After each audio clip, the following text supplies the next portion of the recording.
Bonjour, c'est encore un heureux privilège pour nous de nous retrouver afin d'étudier la parole de Dieu. Alors que nous allons aborder ce thème troublé par cette, recherchons avant tout la présence et la direction du Saint-Esprit afin de comprendre la parole. Prions. Notre Seigneur, notre Dieu,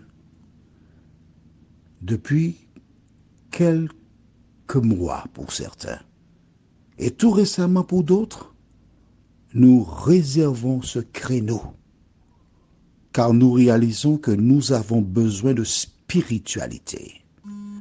Nous avons besoin de comprendre l'enseignement de la parole.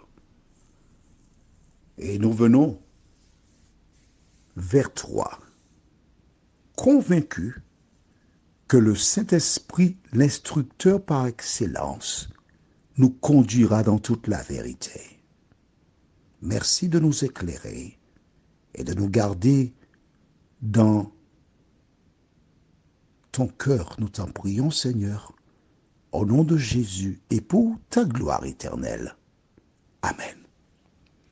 Aujourd'hui, troublé par cette quoi? Eh bien, voyons cela dans Luc 1, verset 29. Pour bien comprendre, nous lirons verset 28 puis 29. L'ange entra chez elle et dit, « Je te salue, toi à qui une grâce a été faite. Le Seigneur est avec toi. » Troublée par cette parole, Marie se demandait ce que pouvait signifier une telle salutation. Elle a été troublée. Un ange se déplace pour venir vers elle. 2. L'ange lui dit, « Je te salue, toi à qui une grâce a été faite. » De quoi s'agit-il? Qu'en est-il? Elle se pose des questions. Dis-moi, à part Marie, à qui la grâce a-t-elle été faite? À la personne qui écoute cet audio. Mais oui, c'est une grâce. Toi-même, pourquoi tu as cette grâce? Il y a beaucoup de personnes qui se trouvent dans des cimetières et qui n'ont pas eu la possibilité d'entendre ce que toi tu entends. Des personnes qui n'ont pas eu le temps de faire la paix avec Dieu. Mais l'Éternel te fait cette grâce, non seulement de lire, de comprendre la parole, mais la grâce pour que tu aies la grâce suprême, c'est-à-dire ton nom inscrit dans le livre de vie. Dieu te fait cette grâce. Que fais-tu de la grâce de Dieu? Deuxièmement, il existe parmi nous des personnes qui écoutent, qui entendent et qui ne comprennent pas. Elles ressemblent à d'autres qui ont été laver leurs mains avec un détergent, puis passent leurs mains par terre et les essuient les deux mains, parce qu'ils n'ont rien compris. Mais il existe d'autres qui ont entendu la parole et qui l'ont reçue, qui l'ont acceptée et qui ont dit au Saint-Esprit, « Je me remets entre tes mains comme l'argile. Transforme-moi, purifie-moi et aide-moi à correspondre à l'idéal divin. » Vois-tu? Toi aussi, une grâce t'a été faite. Que fais-tu de cette grâce-là? C'est la question que je te pose. Elle se demandait, qu'est-ce que ça peut vouloir dire? Mais vois-tu, lorsque la mère de Marie l'a mise au monde, et on lui a dit, c'est une petite fille, elle était dans la joie. Vois-tu, aujourd'hui, quand un enfant naît, parfois, souvent, certains, c'est un garçon, c'est un garçon. Ah! Et je pense à cet homme, il est mort, il n'y a pas très longtemps, son prénom c'est Thomas.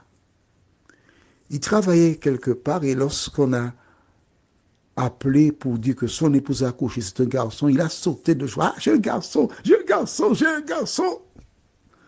Mais en ce temps-là, les gens sautaient pour dire, j'ai une fille, j'ai une fille, j'ai une fille. Et tous les parents qui savaient que le Messie devait naître d'une fille s'organisaient pour éduquer l'enfant, pour lui dire, écoute, il faut que tu sois pur. Il ne faut pas avoir de rapport avec les garçons, parce que une fille vierge donnera naissance au Messie, celui qui va venir délivrer notre nation. Et tu penses bien que lorsque les parents qui étaient au combat, qui inculquaient ça à leur enfant, il y avait un grand nombre de jeunes filles vierges en Israël. Mais aujourd'hui, Dieu a besoin de jeunes filles vierges, non pas pour donner naissance au Messie, mais de jeunes filles qui seront prêtes pour leur second retour en gloire de Jésus de Nazareth. Pendant longtemps, elle a été, je ne vais pas dire brimée, puisque non, mais elle a été, il ne faut pas sortir à telle heure, il faut rentrer à telle heure, il ne faut pas faire ceci, il ne faut pas faire cela. Et là maintenant, elle recevait le fruit de son travail. Mais tous, toi et moi, nous attendons aussi le résultat, le fruit de notre travail. Il se trouve au livre de 2 Timothée chapitre 4. 2 Timothée chapitre 4. Et nous lisons à partir du verset 6 jusqu'au verset 8.